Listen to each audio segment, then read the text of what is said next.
하나 둘 셋. 안녕하십니까. 사마이럴입니다. 김성동 교수님 제5판 형법총론 2회독 480페이지 제2절 과실범의 범죄 구속요건 보겠습니다. 사마이럴TV 질책, 구독, 추천을 부탁드리고 유튜브 구독을 권합니다. 로마자 1번 객관적 구속요건 요소 1번에 객관적 주의의무 위반 양가 1번의 객관적 주의의무 방가 1번의 의임 과실범의 객관적 구속요건에 해당하려면 우선 객관적 주의의무 위반이라는 법적 의무에 위반된 행위가 존재해야 한다. 객관적 주의의무는 각종 법령의 주의 규정의 형태로 표현되어 있는 경우가 많다. 그러나 주의 규정이 규범화되어 있지 않은 경우도 있고 법익 침해가 발생하였을 경우 주의 규정과 상관없이 객관적 주의의무의 481페이지 준수가 요구되는 경우가 있다. 이러한 경우에는 구체적인 상황 속에서 결과 발생에 대한 객관적 예견 가능성이 인정되는 경우에 한하여 객관적 주의의무, 정상의 주의의무라는 법적 의무가 부과될 수 있다. 방과 위반의 객관적 주의의무의 판단 기준 객관적 예견 가능성 및 객관적 주의의무는 사회 일반인의 주의 능력을 표준으로 하여 인정된 주의의무이다. 여기서 사회 일반인이란 행위자와 같은 직업군 내지 생활권 내에 신중하고 양심 있는 제3자를 가리키는 평균인을 말한다. 이러한 평균인이 결과 발생에 대해 예견할 수 없는 경우를 객관적 예견 가능성이 없는 경우라고 하고 객관적 예견 가능성이 부정되는 경우에는 객관적 주의의무의 존재를 인정할 수 없어서 행위자에게 과실이 있어도 그 과실 행위를 과실범의 구속요건에 해당하는 행위라고 할 수 없다. 이중적 지휘설과 객관적 주의의무의 판단 기준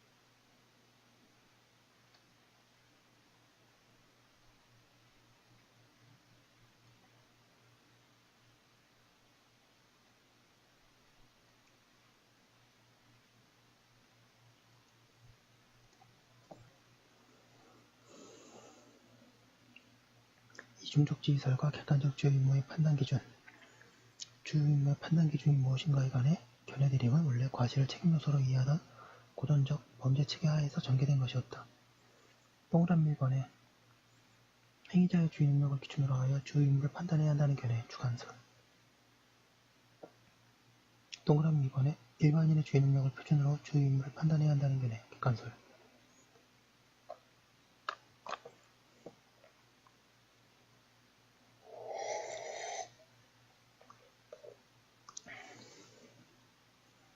동그라미 3번에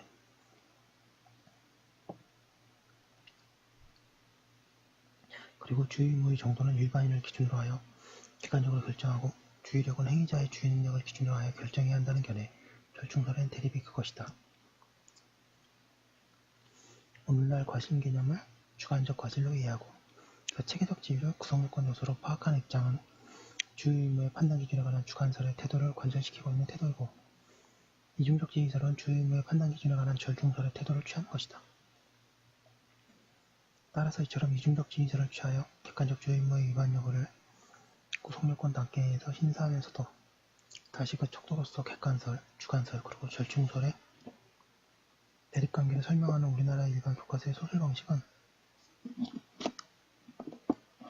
과실의 체계적 지위에 관한 이론적 발전 과정을 반영하지 않고 있는 설명 방식이다.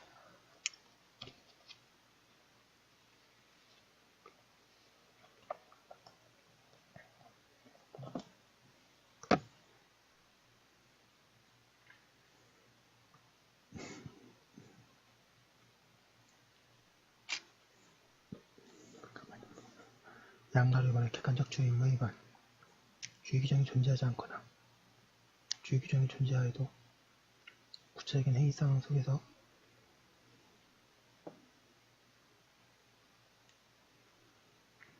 객관적 예견 가능성을 기준으로 삼아 객관적 주의인물을 인정할 수 있고, 이러한 482페이지 객관적 주의인물을 인정할 수 있어야 이를 기준으로 객관적 주의인물 위반을 판단할 수 있다.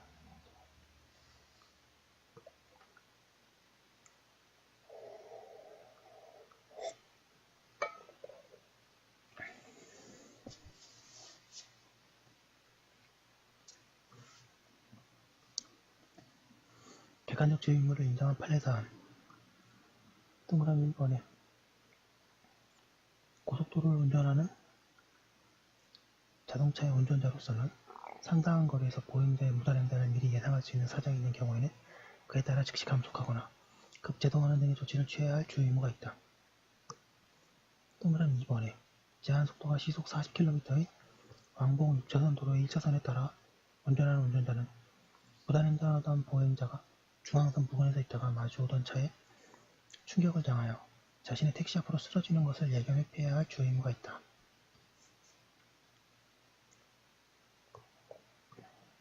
동그라미 3번에 길이가 18m 되는 긴 차량을 운전하는 운전사로서 동차 후보 측면에서도 사람이 충격되지 않도록 자동차를 운전할 주의 의무가 있다. 동그라미 4번에 차를 주차시키고 시차를 떠나는 운전자는 시동 열쇠를 빼야 할 주의 의무가 있다. 동그라미 5번에 술에 만취하여 의식이 없는 피해자가 촛불이 켜져 있는 방 안에 이불을 덮고 자고 있도록 둔 채 나온 경우 화재가 발생할 가능성이 있고, 또한 화재가 발생할 경우 피해자가 사망할 가능성을 예견할 수 있으므로 촛불을 끄거나 양초가 쉽게 넘어지지 않도록 적절하고 안정한 조치를 취해야 할 주의 의무가 있다. 동그라미 6번 버스 운전사에게 전날 밤에 주차했던 버스가 그 다음날 아침에 출발하기에 앞서 차체 밑에 장애물이 있는지 여부를 확인해야 할 주의 의무가 있다. 동그라미 7번에 산부인과 의사에게는 땡땡땡 제왕절개 수술 시행 결정과 아울러 산모에게 수혈을 할 필요가 있을 것이라고 예상되는 특별한 사정이 있는 경우에는 미리 혈액을 준비해야 할 업무상 주의 의무가 있다. 동그라미 8번 알카 석유가스 판매 사업자가 수요자의 소비 설비의 철거를 요청받고도 이에 응하지 아니하고 직접 철거하라고 이야기하여 이사를 가는 차로 하여금 별다른 안전조치도 취하지 아니한 채 휴식 후까지 떼어가게 하고 그 부분으로 새어나온 가스로 폭발사고가 발생한 경우 이 판매 사업자는 안전점검 의무를 위반한 것이다 라고 하고 있습니다. 그 다음에 객관적 주의 의무를 부정한 판례사안 동그라미 1번에 피고인이 폐혈증에 관한 최신 정의를 알지 못하여 내린 판단이 잘못이라고 하더라도 그 판단이 현재 우리나라의 일반적 기준으로서의 의학 수준과 함께 피고인의 경력, 전문 분야 등 개인적인 조건이나 진료지, 진료 환경 등을 고려할 때 통상의 의사의 정상적인 지식에 기한 것이 아니고 따라서 그것이 과실이라고 단정하기는 어렵다.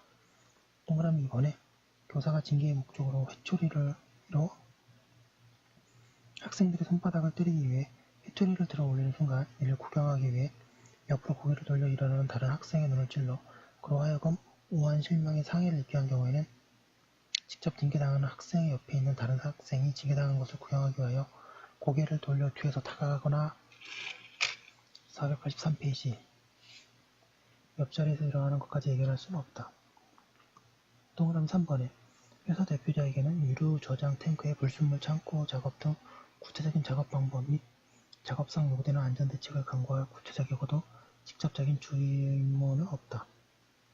동그라미 4번에 요추 척추 후궁 절제 수술 도중에 수술용 메스가 부러지자 담당 의사가 부러진 메스 조각을 찾아 제거하기 위한 최선의 노력을 다하였으나 찾지 못하여 부러진 메스 조각을 그대로 둔 채 수술 부위를 봉합한 경우 담당 의사의 과실을 인정할 수 없다.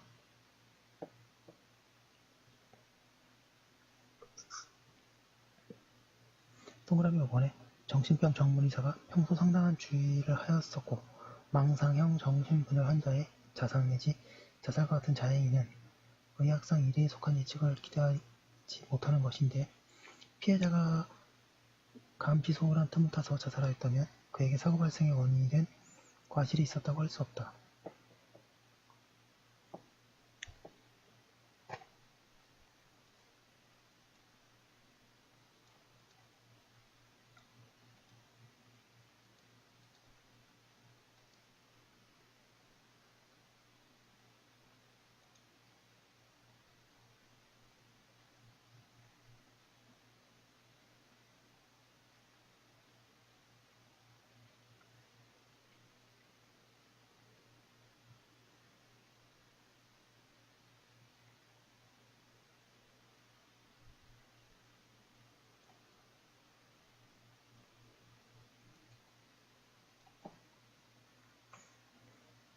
동그라미 7번 간호사에게 정맥 주사를 주도록 처방한 의사는 자신의 지시를 받은 간호사가 자신의 기대와는 달리 간호실 입생에게 단독으로 주사하게 하리라는 사정을 예견할 수 없었고 그 스스로 직접 주사를 하거나 또는 직접 주사하지 않더라도 현장에 입회하여 간호사의 주사 행위를 직접 감독할 주요 의무가 있다고 보기 어렵다.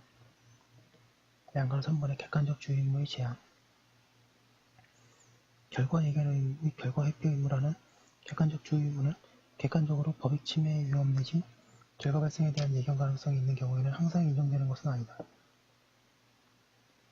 객관적 예견 가능성이 인정되더라도 정상의 주요 의무, 객관적 주요 의무를 제한할 수 있는 예외적인 경우로서 업무나 두 가지 법 현상이 인정되고 있다.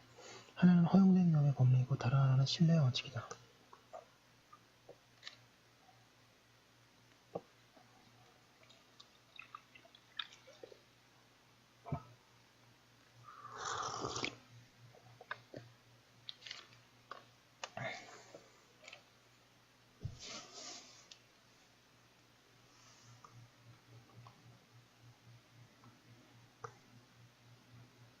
방가루 1번 허용된 위험 동그라미 1번의 의 허용된 위험이라 함은 일정한 생활 범위에 있어서 예견 가능하고 회피할 수 있는 위험이라 할지라도 전적으로 금지할 수 없는 위험을 말한다. 예컨대 자동차 운행, 건설, 토목공사, 지하자원의 채굴, 원자력, 가스, 전기 등 에너지 시설의 운영과 같은 생활 영역에서의 행위는 법익 침해에 대한 객관적인 예견 가능성은 인정되지만 법질서가 허용해야 할 행위에 해당한다고 할 수 있다.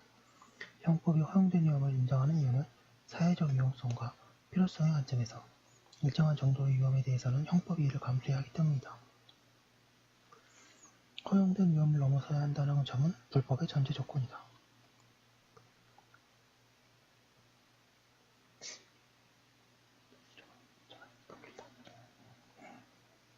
허용된 위험이 발생한 경우에는 과실범의 최소 전제 조건이 충족되지 않는 경우이므로 행위자의 행위에 대한 과실범의 성립을 인정할 수 없다. 이러한 허용된 위험이 범죄 484페이지 개론상의 지위에 관해서는 견해가 일치하지 않는다. 동그라미 2번의 체계적 지위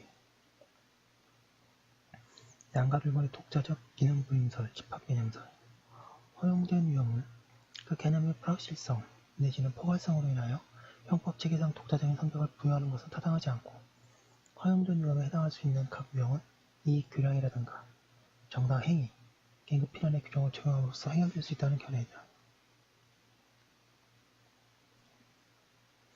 양가로 이번에 유법성 조각 사유로 보는 견해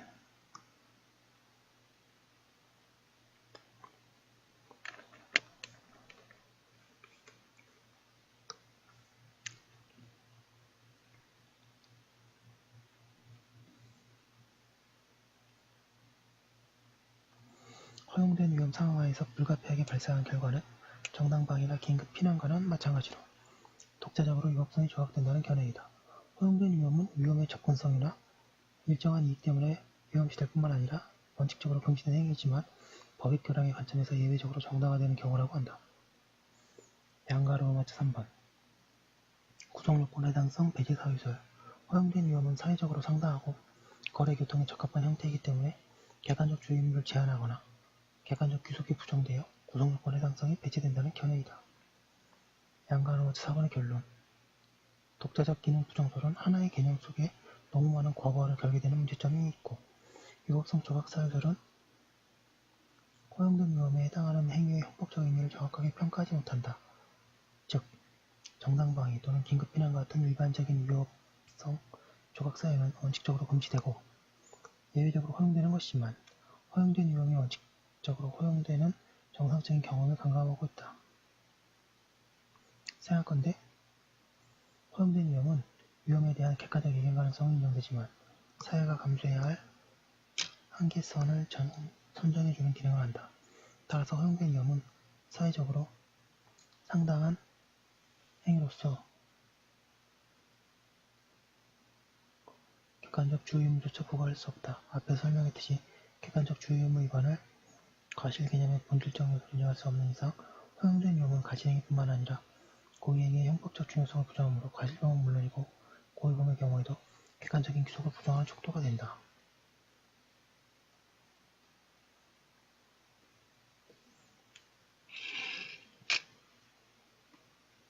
485페이지에 허용된 유형과 객관적 기소기론. 행위자의 행위를 발생된 결과와 관련시켜 파악할 때 형법상 객관적으로 구속요건 해당성이 인정되는 행위라고 평가할 수 있는지 없는지를 문제없는 형법이론은 넓은 의미의 객관적 기소기론이라고 할 수 있다. 이와 같이 과학의 객관적 기소기론에는 두 개의 서로 다른 뿌리를 가진 상이한 이론 영역이 있다. 하나는 결과범에서 행위와 결과의 규율을 관계를 규율하는 형태로서 형법적인 인과관계의 문제와 함께 객관적 기속, 결과 기속의 문제로서 다루어지고 있는 이론 영역이다. 다른 하나는 형법의 사회기능적 관점을 출발점으로 하여 사회적으로 상당한 행위는 형법상 불법이라고 기속할 수 없고 허용된 행위라는 결론을 내리고 이끌어내고 있는 이론 영역이다. 오늘날 객관적 기속이론이라고 할 때에는 주로 전자의 의미로 사용되고 있다. 이러한 협의의 객관적 기속이론을 결과 기속이라는 차원의 특별한 객관적 기속이론이라고 부를 수 있고,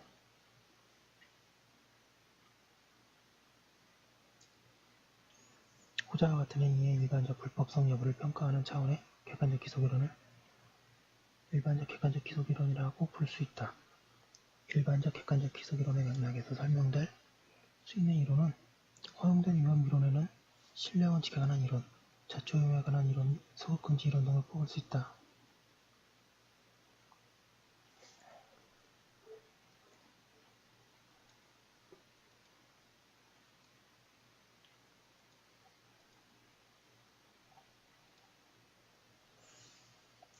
동그라미 3번 적용상의 기준.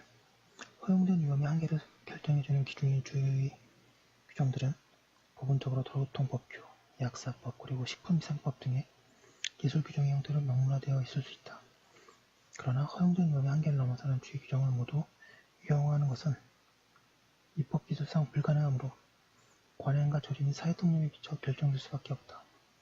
따라서 구체적인 사례 해결에서 허용된 위험의 이론이 과실범의 구속요건 해당성을 제한할 때에는 문제되는 행위자의 행위를 겨냥한 주의 규정이 존재하지 않을 것이라는 전제 조건이 필요하다.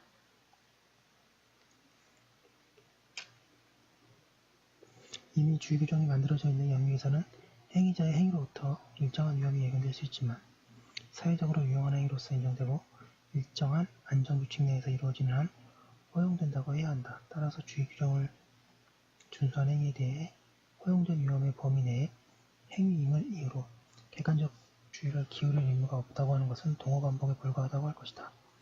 지금 보시면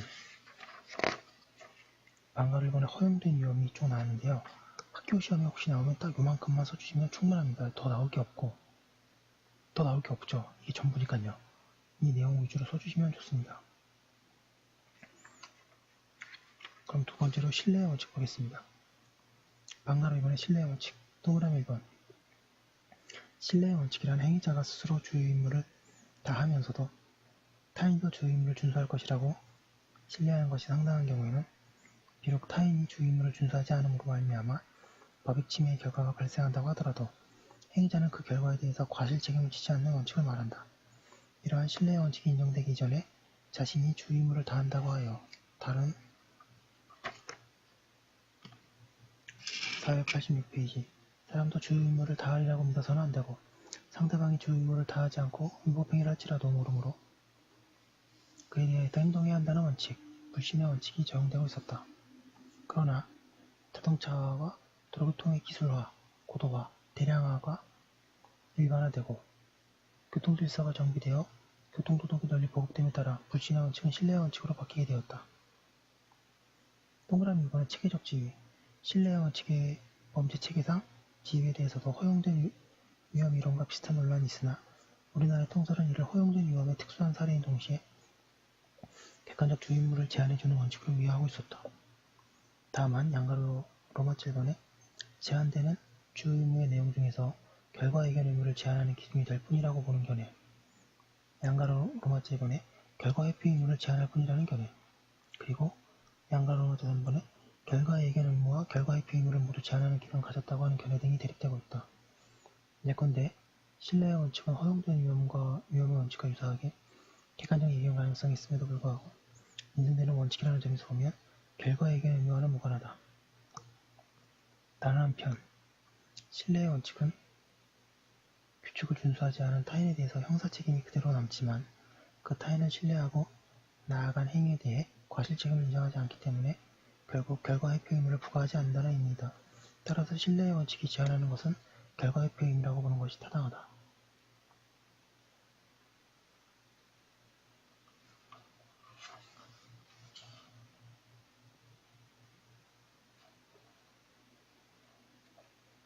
동그라미 3번. 판례상 신뢰원칙의 형성과 발전. 신뢰원칙은 원래 독일 판례에서 교통위반 사례에 대해 적용되었고 우리나라 대법원도 1957년에 판례 이래 도로교통법상의 교통사고에서 뿐만 아니라 고속도로가 아닌 시내 차도에서 신뢰원칙을 적용함으로써 이를 확립하게 이르렀다. 그 이후 대법원은 자동차와 대동차 간에 다른 차량의 신호를 위반하고 직진하는 차량의 앞을 가로질러 좌회전할 경우까지 예상하여 그에 따른 사고를 미연에 방지할 특별한 조치까지 강구할 주의무가 없다고 하는 등 자동차 운전자와 자동차 운전자 간에 487페이지 폭넓게 신뢰원칙을 적용하고 있다. 신뢰원칙과 판례의 태도. 대법원은 동그라미 1번에 자동차 운전자와 자동차 운전자 간의 경우에는 물론 자동차 전용도로 잠수교에서는 자전거 운전자와의 관계, 동그라미 2번에 야간에 조명등 없이 무단횡단하는 자전거 운전자와의 관계에서도 신뢰 원칙을 적용하고 있다.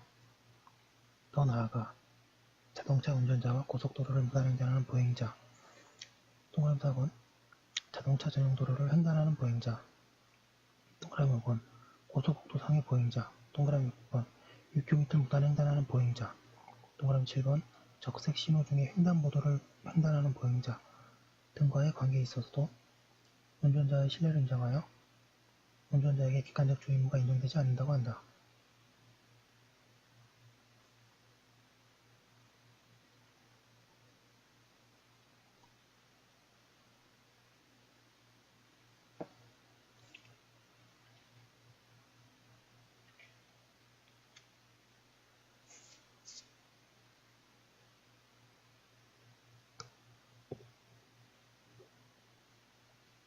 동그라미 4번에 적용 범위 확대. 특히 의료행위와 신뢰원칙, 오늘날 신뢰원칙은 도로교통 위반 사례에서의 의료행위와 같은 번업관계가 확립되어 있는 영역 등에서 그 범위가 확대되고 있다.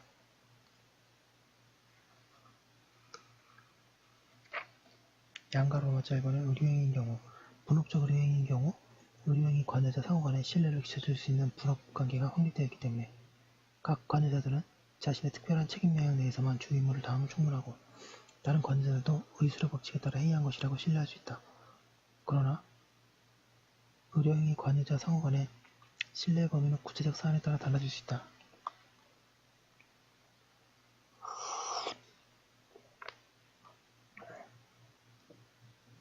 방가로 맞자 1번에 같은 병원 의사 상호간, 종합병원에서 공동으로 외과 수술을 시행하는 의사 상호간 또는 같은 병원에서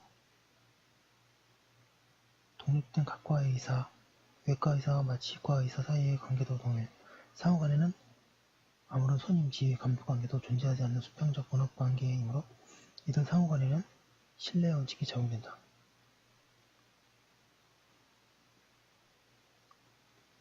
그러나 의사 사이의 일방이 타방에 대한 지휘, 감독 책임을 지고 수직적 분업 관계에 있을 경우 이러한 지휘, 감독 의무를 다하지 않는 상급 의사에 대해서는 신뢰 488페이지의 원칙이 적용되지 않지만 지휘 감독을 받는 하급 의사는 원칙적으로 상급 의사를 신뢰할 수 있다고 보아야 한다. 하지만 일반적으로 대학병원의 진료 체계상 과장은 병원 행정상의 직급으로서 다른 교수나 전문의가 진료하고 있는 환자의 진료까지 책임지는 것은 아니다. 방가로 맞자 이번에 다른 병원 의사 상호간, 환자를 전환하는 경우는 일반의로부터 전문의로, 의료진이나 진료시설이 열악한 환경 병원으로부터 보다 나은 병원으로 전환하는 것이 일반적이므로 수직적 분업관계에 해당하고 따라서 전원 후 병원의 의사는 예컨대 전문 분야가 다른 병원이거나 전원 전의 의사가 전문의이고 전원 후의 의사가 일반이라도 특별한 사정이 없는 한 신뢰의 원칙을 주장할 수 없다고 봐야 한다. 방가로마치 3번에 의사와 보조자 사이 의료행위에 환자의 가족 등 자격 없는 사람이나 수증인 미숙련 보조자가 관여한 때에도 신뢰의 원칙은 적용될 수 없다. 또한 의사와 간호사, 조무사 등 숙련 보조자 사이의 이와 같이 수적 분업 관계에서는 의사가 보조자에 대해 지휘, 감독 의무를 부당하므로 의사가 이러한 의무를 다하지 않는 한 신뢰의 원칙은 적용되지 않는다고 보아야 한다. 반대로 간호사 등 보조자는 객관적으로 의술의 법칙에 벗어나는 경우가 아니라면 의사의 조치를 신뢰할 수 있다고 보아야 한다. 양가 로마제본의 제약회사와 약사와의 관계. 제약회사와 약사와의 관계에서도 약사에게 제약회사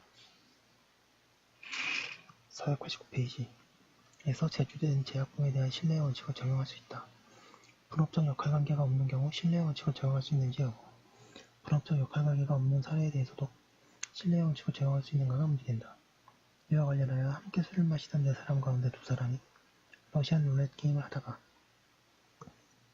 사고가 난 사례에 대해 현장에 같이 있었던 다른 사람은 함께 수차에 걸쳐서 흥겹게 술을 마시고 놀았던 일행이 갑자기 자살행위와 다름없는 이 게임을 하자고는 쉽게 예상할 수 없을 것이라고 하면서 과실을 부정한 판례를 두고 신뢰의 원칙이 적용된 것이라고 걸려지는 여지가 있다고 보는 견해가 있다. 그러나 이 판결의 판시 내용에서 행위자의 과실을 부정한 것은 그러한 구체적인 상황 속에서 결과 발생에 대한 예견 가능성을 부정한 것이지 신뢰의 원칙을 적용하여 과실을 부정한 것은 아니라고 할 것이다. 신뢰의 원칙을 확대 적용하게 되면 인명경시 등 법익 보호에 소홀해지는 결과를 낳을 수 있기 때문에 분업적 역할관계가 전혀 없는 일상적인 생활 영역에서까지 신뢰의 원칙을 확대 적용하는 것은 신중을 기해야 할 것이다. 동그라미 5번의 신뢰의 원칙의 적용 한계. 신뢰의 원칙은 타인과의 관계 속에서 타인의 행동을 전적으로 신뢰하는 것이 사회적으로 용익될 수 있는가 하는 관점에서 적용되어야 한다. 그러나 다음과 같은 영역에서 예외적으로 타인의 행동을 신뢰하기보다는 오히려 그 타인의 행동을 예의주시하면서 결과를 방지해야 할 객관적 주의무가 임명될 수 있기 때문에 신뢰의 원칙이 적용될 수 없다. 즉, 신뢰의 원칙에 대한 좋은 얘기를 막 하다가 이게 아주 넓은 분야에서 전부 다 인정되는 게 아니라 이러이러한 경우는 인정될 수 없다. 그 적용 한계가 나오는 거죠. 법학에서 한계가 나오면 항상 시험에 잘 나옵니다. 왜냐하면 적용 범위를 명확히 알고 그 다음에 한계를 알아야 쓸 수 있고 채점하시는 분들이 굉장히 편하게 채점이 됩니다. 예. 양가로마저 1번에 상대방의 규칙 위반을 알고 있거나 알 수 있었던 경우 이러한 경우에는 결과를 회피해야 할 객관적 주의임을 인정해야 한다. 대부분도 예컨대 반대 방향에서 오는 차량이 이미 중앙선을 침범하여 비정상적인 운행을 하고 있음을 목격한 경우 혹은 고속도로 상에서 도로를 무단횡단하려는 피해자를 그 차의 제동거리 밖에서 발견한 경우 혹은 주의사항을 미리 확인 숙지하였더라면 상대방의 과실을 알 수 있었던 경우 등은 신뢰 원칙을 적용하지 않고 주의임무를 인정한다. 490페이지 난가로마저 2번에 상대방의 규칙 준수를 기대할 수 없는 경우 상대방이 보호 상태에 있지 않을 유아, 노인이거나 신체 장애 등의 사정이 있어서 교통 규칙을 알 수 없거나 이를 따를 가능성이 없는 경우에도 신뢰 원칙이 적용될 수 없다. 대원도 이에 따라 예컨대 버스 운전사가 40m 전방 우측 루변에 어린아이가 같은 방향으로 걸어가고 있음을 이미 목격한 경우에는 그 아이가 진행하는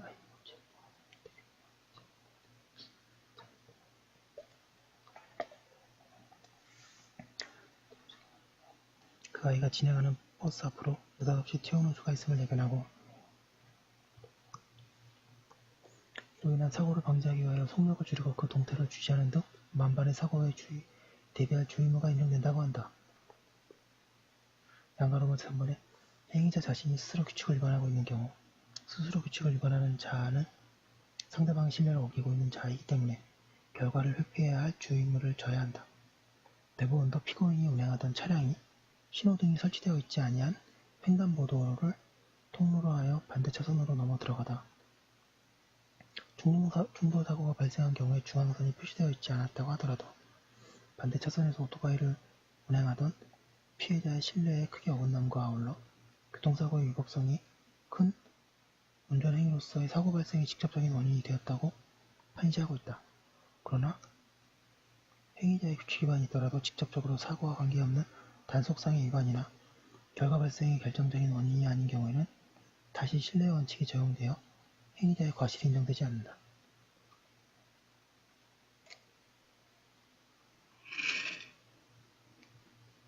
491페이지 양가 로마자 4번에 특별한 사정이 있어야 고도의 주의가 요구되는 경우